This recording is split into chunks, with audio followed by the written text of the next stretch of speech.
Produção Europa Filmes do Brasil.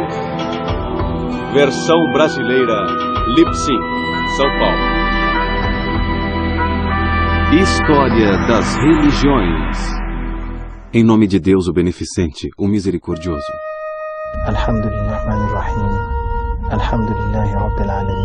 Islamismo.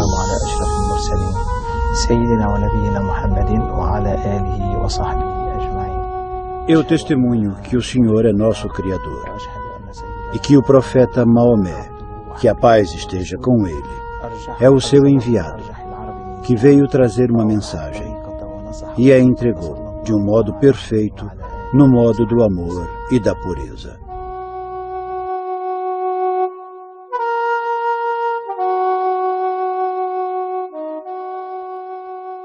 Na Arábia Ocidental, pouco depois do início do século VII, nasceu um movimento religioso que mudaria a história do mundo.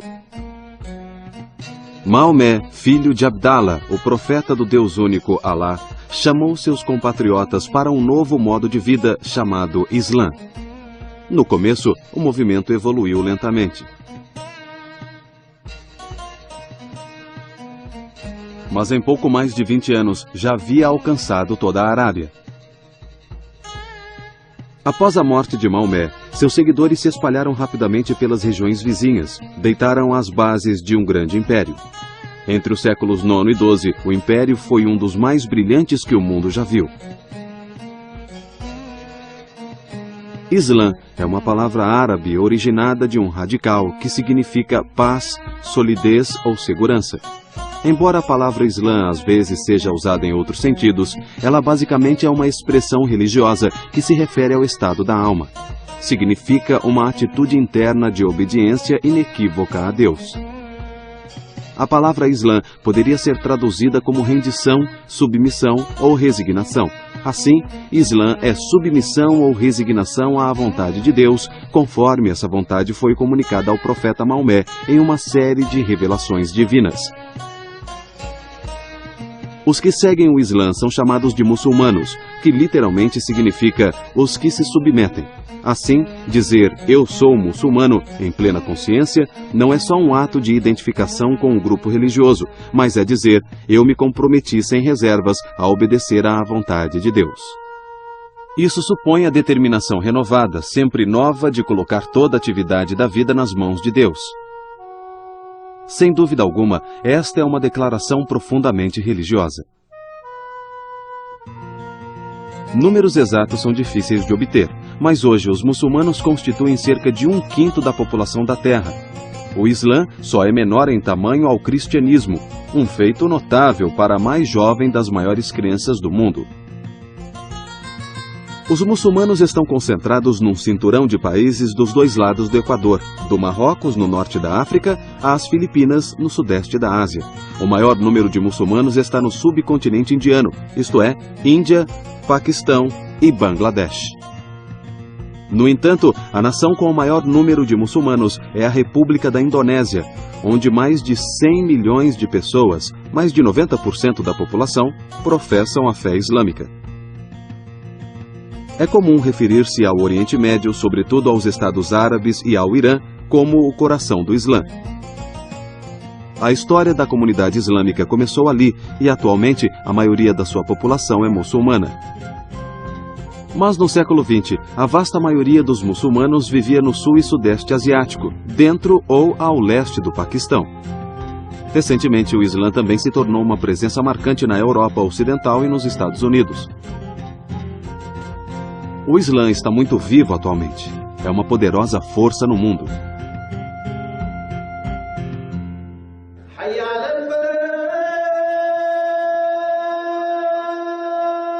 Uma das principais obrigações para todo crente muçulmano é dar testemunho de sua fé. Ele deve dar seu testemunho repetindo a fórmula da Shahada. Em nome de Alá, o Beneficente, o Misericordioso, dou testemunho de que não há outra divindade além de Alá e que Maomé é o seu mensageiro. Os muçulmanos adoram a Deus e não ao profeta Maomé. Assim, é um erro crasso referir-se à religião islâmica como maometismo, ou aos seus seguidores como maometanos. O papel de Maomé no Islã é muito distinto daquele de Jesus no cristianismo. Maomé é visto como um profeta, mensageiro de Deus. Os cristãos consideram Jesus como a encarnação do próprio Deus. Pouco se sabe sobre o começo da vida de Maomé, nem sequer a data precisa de seu nascimento. Embora a informação seja esparsa, sabemos que Maomé nasceu por volta de 570 d.C., numa das famílias mais pobres de Maca, a chamada Meca. O sustento de Maomé dependia do comércio. Ele viajava em caravanas para as áreas de fronteira com a Arábia.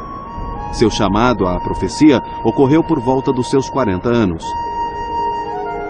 Ele era um homem reflexivo que cultivava o hábito da meditação, vigílias solitárias e jejuns nos morros perto de Meca.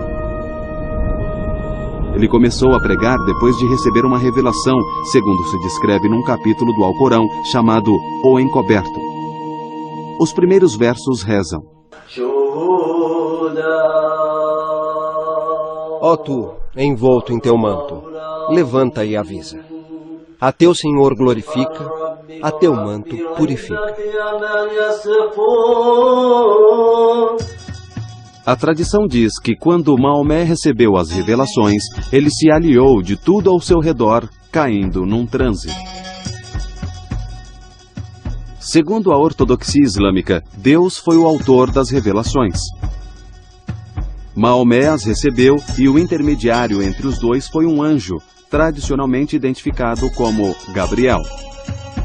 Os árabes pagãos da época de Maomé conheciam e cultuavam várias divindades. Evidências no Alcorão e na poesia dos árabes pré-islâmicos mostram que eles conheciam um Deus superior, a quem denominavam Alá, mas não o veneravam.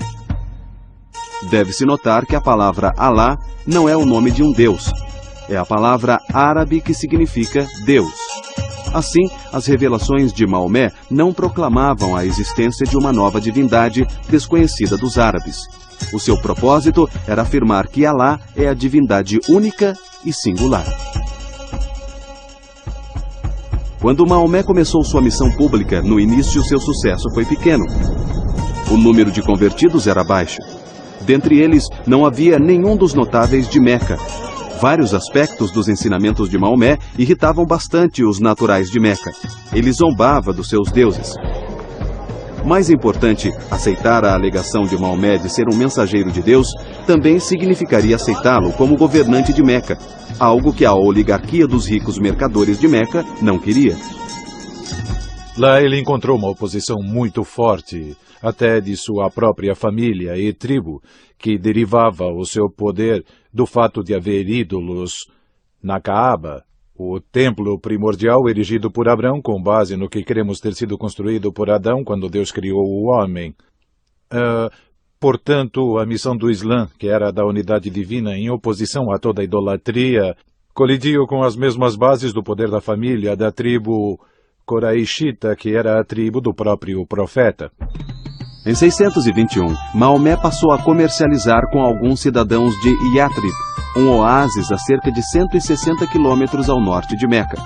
Cerca de 70 seguidores logo se mudaram para Yatrib e um ano depois, Maomé o seguiu. A migração de Meca para Yatrib ficou conhecida como Égira.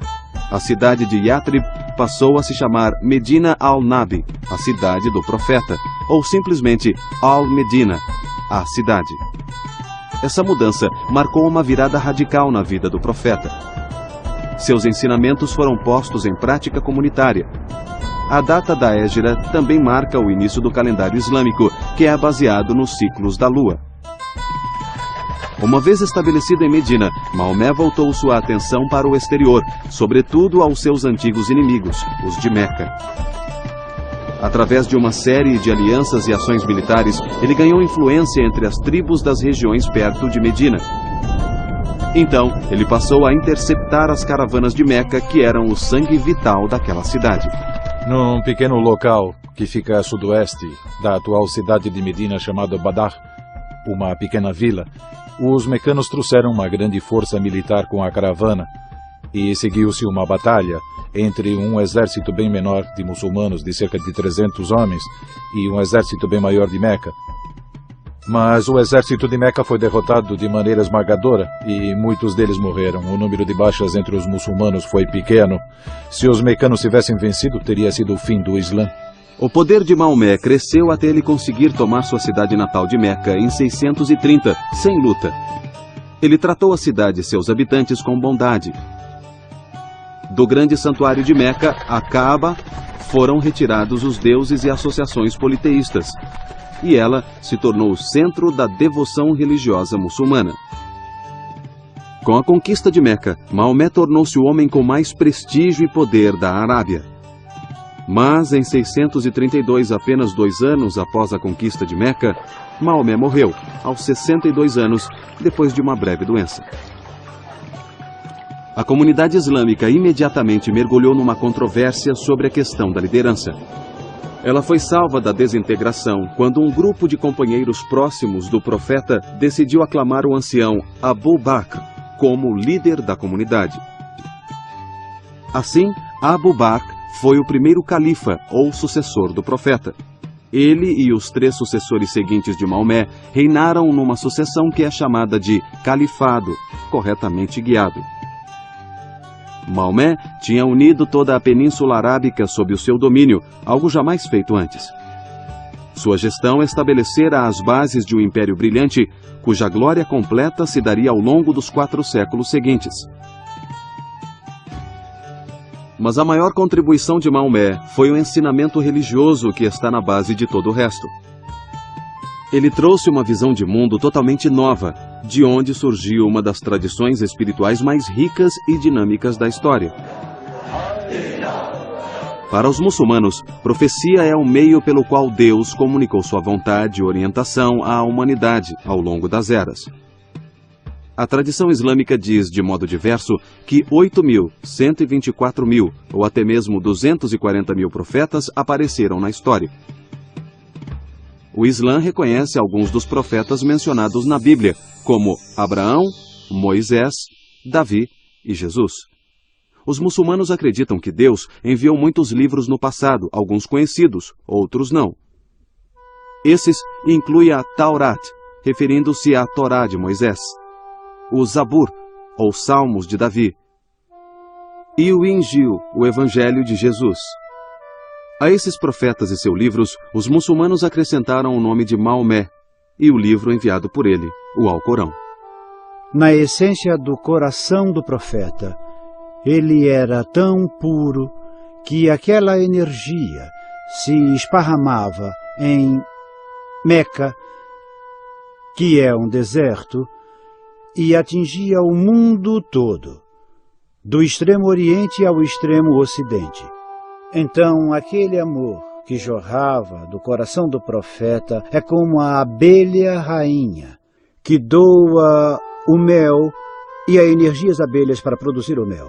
A semelhança com Jesus é que o amor em seu coração pela humanidade atinge todo o mundo. Como Moisés, o seu amor atinge todo o mundo. Subjacente à doutrina islâmica da profecia está uma compreensão peculiar da natureza humana e da condição humana. Para os muçulmanos, o problema fundamental de todas as pessoas é a limitação como criaturas. Somos ignorantes do modo certo de viver e incapazes de descobri-lo com nossas faculdades e recursos apenas. Para os muçulmanos, a história da humanidade poderia ser esboçada como um repetido processo de receber orientação através da profecia e depois o afastamento dela. Obviamente, os humanos têm uma tendência inata de se afastar do caminho divino para seguir o seu próprio. Porém, os muçulmanos creem que, com o advento de Maomé, o ciclo de mensageiros proféticos chegou ao seu ápice e final. Segundo o Alcorão, ele foi o selo dos profetas. O Islã é uma religião do livro. No seu cerne está o Alcorão, o conjunto de revelações que Maomé recebeu, iniciado com o seu chamado à profecia e durando até o final de sua vida. O Alcorão é aproximadamente do mesmo tamanho que o Novo Testamento. Está dividido em 114 suras, ou capítulos. Pouco se sabe da condição ou situação do Alcorão quando o profeta morreu. Maomé providenciara para que ao menos partes dele estivessem escritas e organizadas em capítulos. Mas a comunidade islâmica concorda que o grande trabalho de coletar e publicar o Alcorão foi feito na época dos primeiros 3 califas, ou sucessores do profeta. Acredita-se que foi nesse tempo que o Alcorão foi compilado a partir de escritos em pedras, em papiros, em pedaços de couro e em omoplatas de animais. O Alcorão também foi compilado a partir do coração dos homens, ou seja, de suas memórias. Os muçulmanos em geral concordam que o Alcorão, como o conhecemos, foi compilado sob o patrocínio do terceiro califa, Uthman. Os muçulmanos ortodoxos acreditam que desde o dia em que foi compilado, o Alcorão osmânico foi preservado de mudanças, distorções ou erros até o último sinal de pontuação. Já que os muçulmanos acreditam vivamente que o Alcorão é a própria palavra de Deus, eles resistem a traduzi-lo. Quando o Alcorão é traduzido, sobretudo para as línguas do mundo muçulmano, como o persa ou o turco, é comum imprimir o texto árabe junto com a tradução. Todos podem entender a beleza do texto do Alcorão. O árabe corânico se tornou o critério para o árabe perfeito, o modelo supremo da língua desde que o Alcorão foi revelado. Assim, em vastas regiões do mundo islâmico, para 1,2 bilhão de muçulmanos, não há ninguém que não aprecie a beleza da língua árabe do Alcorão, mesmo que não entendam as palavras. Os muçulmanos tratam o Alcorão com extremo zelo e reverência. Ele nunca é posto no chão e nunca pode tocar uma substância suja. A reverência ao Alcorão também levou ao embelezamento do texto através de uma linda e refinada caligrafia, uma forma de arte que exalta a escritura de um modo direito. O Alcorão descreve Deus como possuidor de inúmeros atributos, incluindo o conhecimento, poder, vida, audição, visão, vontade, etc. Uma lista dessas 99 qualidades, chamada de Os Mais Belos Nomes, foi compilada a partir do Alcorão.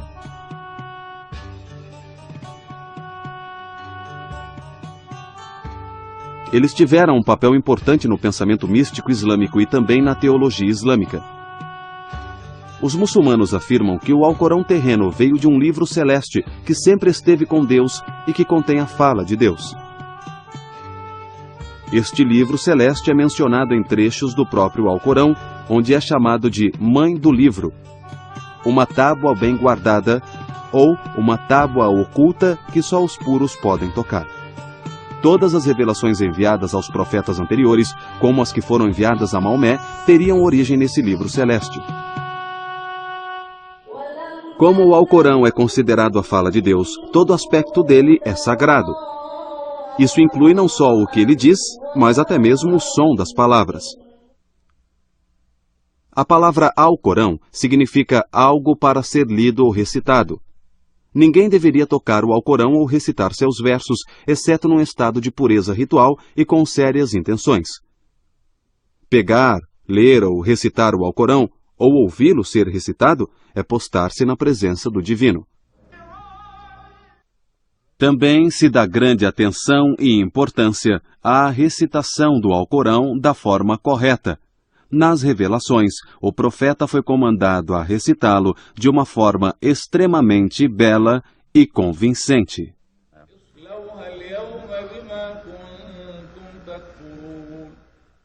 A veneração ao Alcorão também se mostra de outras maneiras. Em todo o mundo islâmico, os muçulmanos tentam decorar todo o Alcorão, mesmo sendo um livro com 6.200 versos e cerca de 120.000 palavras. Saber o Alcorão de cor é um ato de devoção de grande mérito. Com efeito, é absorver o Alcorão em si mesmo, fazendo da palavra divina uma parte de si mesmo. Por essas razões, há escolas corânicas em todo o mundo islâmico para ensinar o texto do Alcorão às crianças. O Alcorão é a autoridade fundamental para os muçulmanos em todas as questões da religião e da lei. Ele aborda todos os aspectos da vida islâmica. os muçulmanos procuram combinar seus ideais religiosos com a gestão política. Em certos países islâmicos, o próprio Alcorão é considerado a constituição do Estado. Os muçulmanos estão interessados em saber exatamente como deveriam se comportar nas várias circunstâncias da vida. A lei islâmica é nada menos que o esforço de estabelecer a vontade de Alá para a conduta humana. O padrão divinamente ordenado para uma vida humana correta foi chamado de Sharia, palavra que significa um caminho bastante trilhado, uma via larga, ou o caminho para a água. Devido à ampla visão da Shariat, muitas vezes se diz que o Islã é um sistema de vida completo. Regula a conduta ritual. Fornece regras de higiene pessoal. Estipula a vestimenta correta. As explicações que são dadas a todas nós de por que alguém deveria usar o véu, a explicação é que você deveria usá-lo para que saibam que você é muçulmana e não ser molestada. E você deveria usá-lo ao sair. Mas a nossa organização não enfatiza o uso do véu e nós nem discutimos isso em nossas conferências e reuniões porque consideramos que é uma escolha pessoal entre a mulher e Deus e a opção de se cobrir é só dela. Ninguém deveria forçá-la a se cobrir ou a não se cobrir. Devido ao seu amplo escopo, a Shariat seria mais adequadamente chamada de código moral do que de lei, e ela governa até o que poderia ser considerado como boas maneiras ou etiqueta. Você tem que tolerar as pessoas, ser paciente com elas, ser uma pessoa amável, amar todo mundo, sem discriminação, sem racismo, sem maus modos, sem mau caratismo. E o que você aplicar e ensinar aos outros, você deve aplicar antes a si mesmo. A lei islâmica classifica os atos humanos em 5 categorias. Numa posição central, há inúmeras atividades que são moralmente neutras. Os atos nessa categoria não são nem obrigatórios nem proibidos. São simplesmente admissíveis. Outros atos são recomendados, mas não são obrigatórios. Uma terceira categoria descreve atos obrigatórios como a prece ritual ou o pagamento de esmolas. Do lado negativo, há uma categoria de atos que são reprovados, porém lícitos. Segundo uma tradição do profeta, o mais repulsivo desses atos reprovados é o divórcio.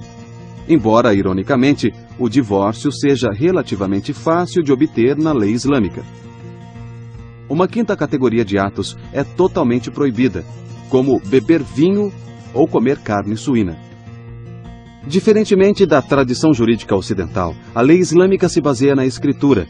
Nos países ocidentais modernos, a lei é primordialmente responsabilidade do Estado e há limites territoriais à sua jurisdição.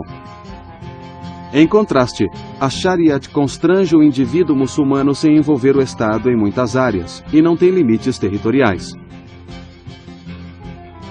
Não existe nenhum grupo ou estrutura eclesiástica muçulmana com autoridade para definir dogmas. Para os muçulmanos, o consenso da comunidade é uma das fontes da lei.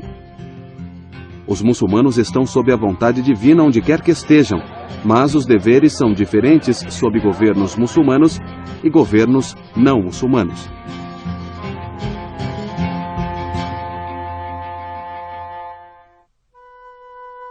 Todo muçulmano tem obrigações essenciais para com Deus. As mais importantes dessas obrigações são os 5 pilares do Islã: a profissão de fé, a oração, a doação de esmolas, o jejum e a peregrinação. Todo muçulmano deve professar a sua fé recitando a Shahada, uma fórmula breve, porém precisa, de prestar testemunho.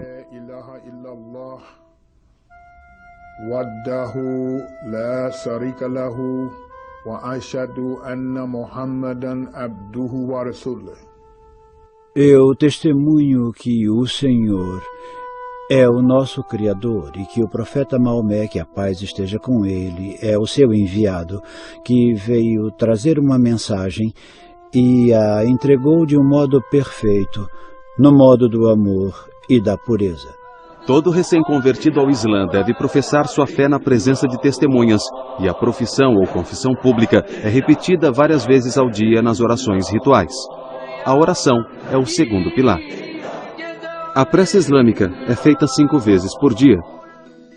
Antes da aurora, ao meio-dia, à tarde, no crepúsculo e ao cair da noite. A prece pode ser feita em qualquer local limpo privadamente ou em companhia de outros.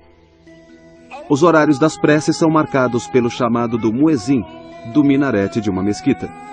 Esses cantos assombrosamente belos são familiares a todo visitante às terras orientais. Antes de começar a rezar, o devoto deve estar num estado de pureza ritual. Preparativos para a reza incluem abluções e a intenção de rezar.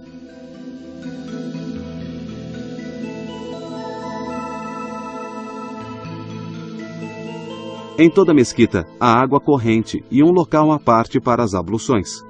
A prece da congregação ocorre toda sexta-feira ao meio-dia e também nos dias de festa na mesquita. A oração sempre é feita em direção à Meca e ao seu grande santuário, a Kaaba.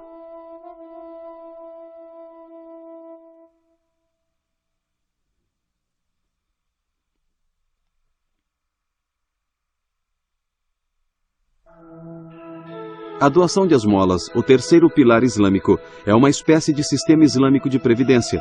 A lei prescreve quantias específicas a serem doadas para cada tipo de riqueza que o muçulmano possua. Esse dinheiro pode ser doado aos pobres e necessitados, aos devedores, ao caminhante, ou ser genericamente gasto à maneira de Deus, conforme expresso no Alcorão. O Ramadã, o 9º mês do calendário lunar islâmico, é um período de jejum, o quarto pilar da prática islâmica. O jejum começa a cada manhã, assim que houver luz suficiente para distinguir um fio branco de um fio preto. Durante todo o dia, o muçulmano deve evitar comidas e bebidas. Depois do pôr do sol, o jejum é quebrado por uma refeição simples. Como o ano lunar muçulmano só tem 359 dias ao longo do tempo, o Ramadã varia conforme as estações.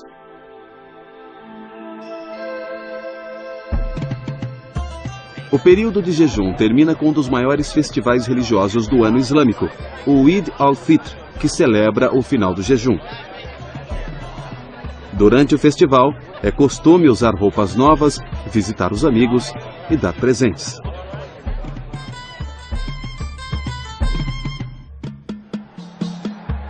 O quinto pilar do Islã é a peregrinação à Meca, chamada de Hajj. Todo muçulmano saudável e financeiramente capaz deveria fazer a peregrinação ao menos uma vez na vida. Aquele que a faz é chamado de Haji. Ao entrar nos recintos sagrados de Meca, o peregrino deve passar por uma purificação ritual, e isso inclui o uso de um traje especial.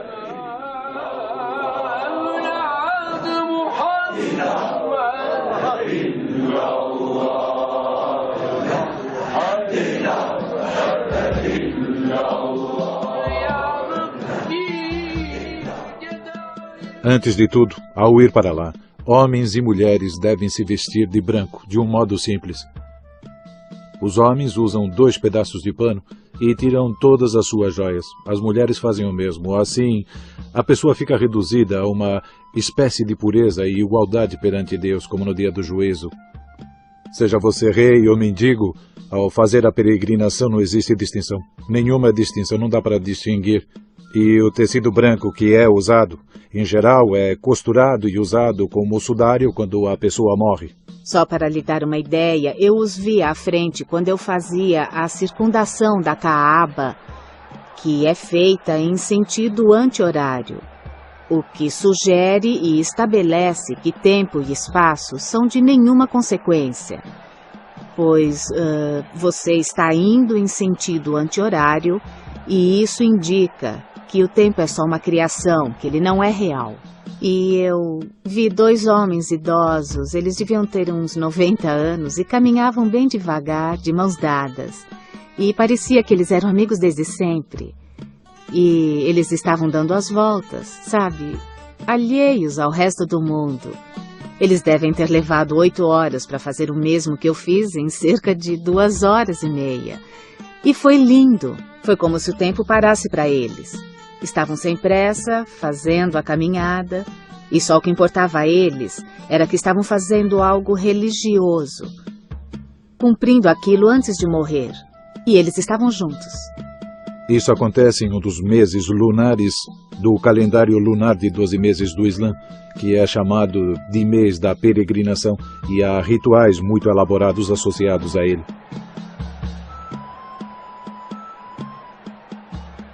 Certos movimentos e sacrifícios que representam o sacrifício de um animal. Dá-se comida aos pobres. Isso simboliza o fato de que sacrifícios têm sua própria alma perante Deus. Em toda parte, os muçulmanos fazem um sacrifício nessa época, chamado de Festival do Sacrifício, e esta é uma das celebrações religiosas mais significativas que pontuam o ano islâmico. Um evento culminante é prostrar-se na presença de Deus na planície de Arafá, local onde o profeta fez o seu sermão de despedida. Depois de completar os rituais em Meca, a maioria dos peregrinos coroa sua jornada à Arábia com uma visita à tumba do amado profeta em Medina. A peregrinação é muito mais do que um ato de devoção individual. No passado, reuniam-se pessoas de todas as partes do mundo em um só lugar, e hoje esse número cresceu para 1.200.000 que estiveram presentes da última vez. Assim, há pessoas de todo canto, de Toledo, Ohio, a Timbuktu, no Mali, a Aceh, na Indonésia. Há gente loira, de pele escura, de aspecto malaio, chinês, caucasiano. As pessoas vêm do mundo todo. É realmente uma instituição única e assistir a ela é uma experiência marcante. Entre os séculos VIII e XII d.C., uma tendência para o misticismo surgiu entre os muçulmanos. De um início modesto, esse movimento místico rapidamente cresceu ao horizonte religioso.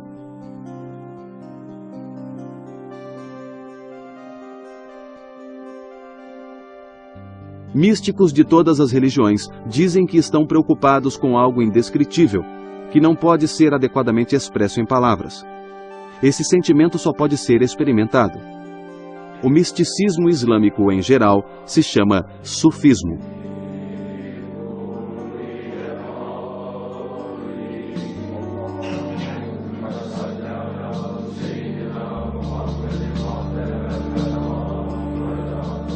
Adorar a Deus como se você o estivesse vendo. Se não estiver vendo, Ele está vendo você.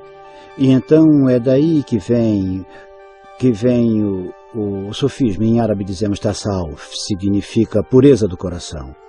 Então tasawuf em árabe quer dizer muito cristalino como água, muito transparente. Há muitos elementos místicos na tradição islâmica que contribuíram para a ascensão do sufismo. Alguns são encontrados na vida do próprio profeta.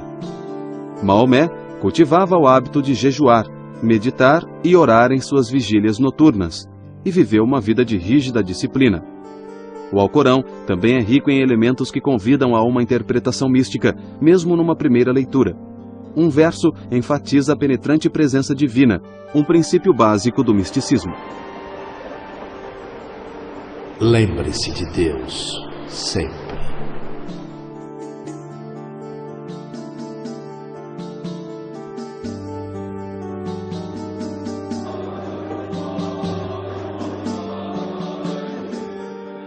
As ordens místicas sufis têm uma forma de veneração particular chamada dhikr, que significa relembrar ou mencionar. Nessa cerimônia, os sufis repetem o nome divino ou outras fórmulas. O ritmo da recitação muitas vezes se acelera. São usados métodos de controle respiratório como em algumas outras religiões.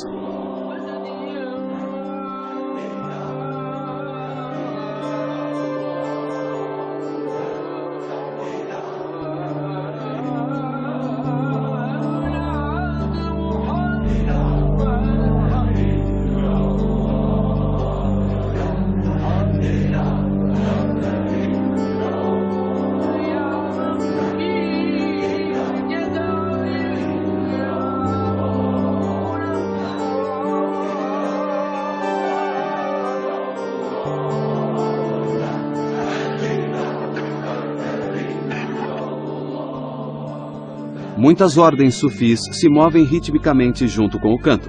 Uma ordem, os famosos derviches girantes da Turquia, utiliza uma dança séria e estilizada acompanhada de música. O dhikr sufi é assim um meio de atingir o êxtase. Sua finalidade é elevar o devoto para além de si mesmo, para que ele possa se perder na contemplação de Deus. Muitos místicos, ironicamente, tentaram descrever a busca mística e a forma misteriosa de unir-se a Deus. Ao longo dos séculos, uma enorme literatura de escritos sufis se dedicou a explicar o caminho místico. Então, você encontrará muitas poesias e muitos livros sufis que exprimem como você pode se purificar em suas orações diárias, em seu jejum. Você pode jejuar e ainda assim trair. Você pode rezar e ainda assim enganar. Você pode fazer qualquer coisa e ainda assim pode mentir.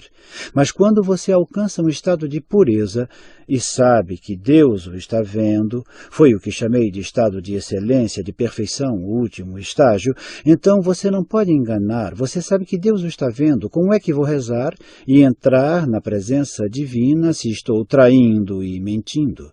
É aí que entra o sufismo, e ele está enraizado na maioria dos ditos do profeta e do sagrado Alcorão. Confrarias sufis distintas surgiram durante o século XII.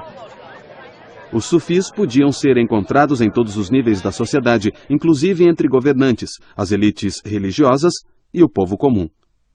Cada uma das muitas centenas de confrarias leva o nome de uma grande figura sufi.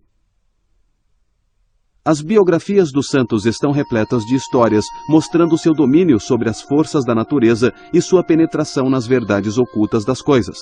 O poder associado com um santo não termina com sua morte. O costume muçulmano é construir tumbas lindamente decoradas para os grandes santos. Levas de fiéis vêm em peregrinações a essas tumbas. Como um organismo vivo, o Islã continua a evoluir e se desenvolver à medida que cada geração de muçulmanos reinterpreta seu legado. Mesmo em séculos recentes, novas seitas continuaram a aparecer. Pastor Luiz Farrakhan. Estou registrando o meu voto porque eu pretendo, com a ajuda de Deus Onipotente, virar os Estados Unidos totalmente de ponta cabeça. Algumas dessas são variações da fé islâmica e outras romperam com a tradição islâmica de onde provieram. Continuar a apresentar o Islã como ele está fazendo é errado. Basicamente é isso, está errado. Porém, uma grande divisão da comunidade muçulmana é muito importante. É a divisão entre os que se denominam sunitas e os conhecidos como xiitas. Como já vimos, a palavra sunita significa a pessoa que segue a suna, ou o caminho bastante trilhado. Os sunitas referem-se a si mesmos como o povo do modo estabelecido na comunidade. Mais de 85% dos muçulmanos do mundo são sunitas, e talvez por essa razão, sua visão do Islã às vezes é chamada de ortodoxia. Não existe desacordo entre muçulmanos sunitas e xiitas sobre as doutrinas básicas do Islã. Todos pregam a unidade de Deus e que o Alcorão é incriado. A divisão entre muçulmanos sunitas e xiitas surgiu de lutas pela liderança após a morte de Maomé. A palavra Shia significa adepto de, partidário de, e o de é de Ali, o genro e primo do profeta. Surgiu a questão de quem deveria representar o profeta como dirigente da comunidade islâmica após a sua morte. A maioria considerou Abu Bakr, o venerável amigo do profeta, 2 anos mais velho que ele, e o primeiro homem adulto a abraçar o Islã, para ser o sucessor. Os líderes da comunidade se reuniram e o elegeram. Uma minoria acreditava que o profeta já tinha designado Ali, que tinha 12, 13 anos quando o profeta recebeu a mensagem do Islã e também é considerado como a primeira pessoa a ter abraçado o Islã, mas como um menino. Os xiitas acreditam que Deus jamais deixará o mundo ficar sem um guia espiritual infalível.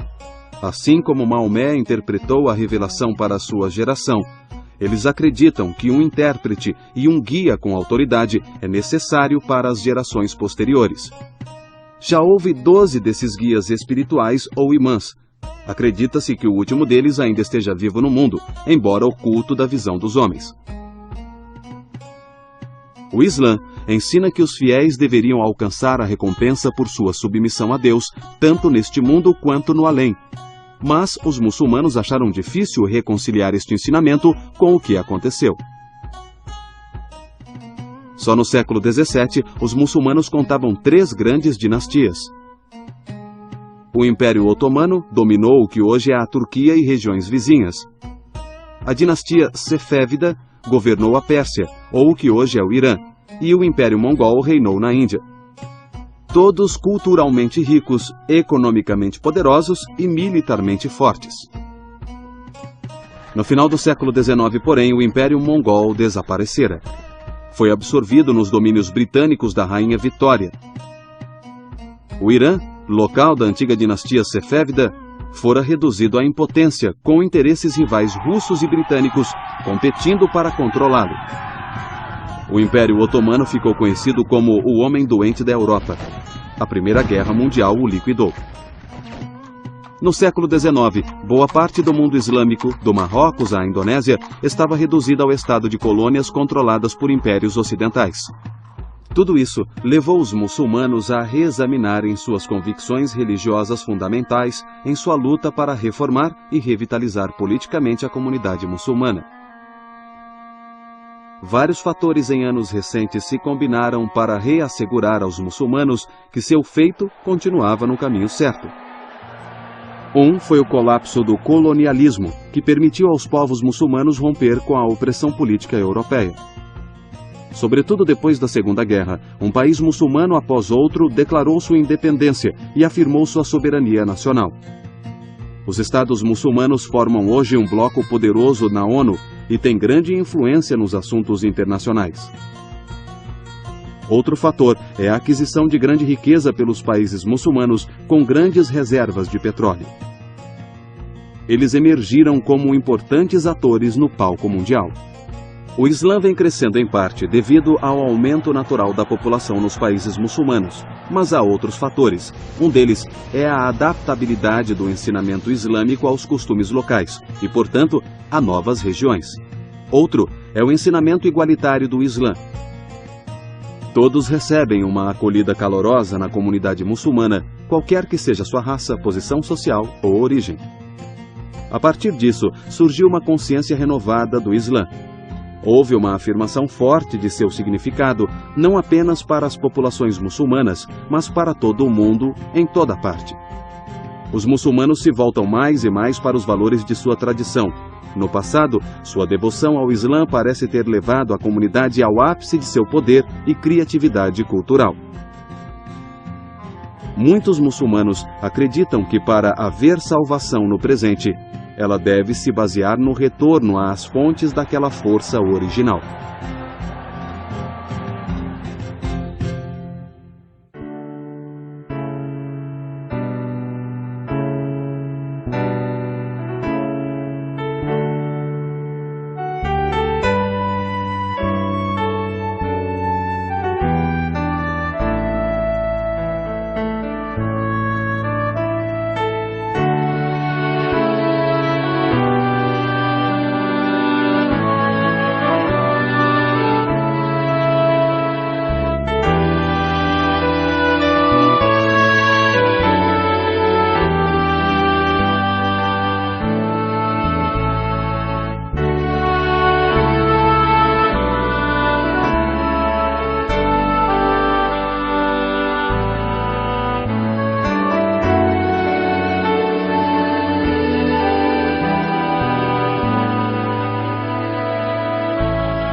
A maioria dos muçulmanos busca uma vida de paz e reverência em obediência a Deus.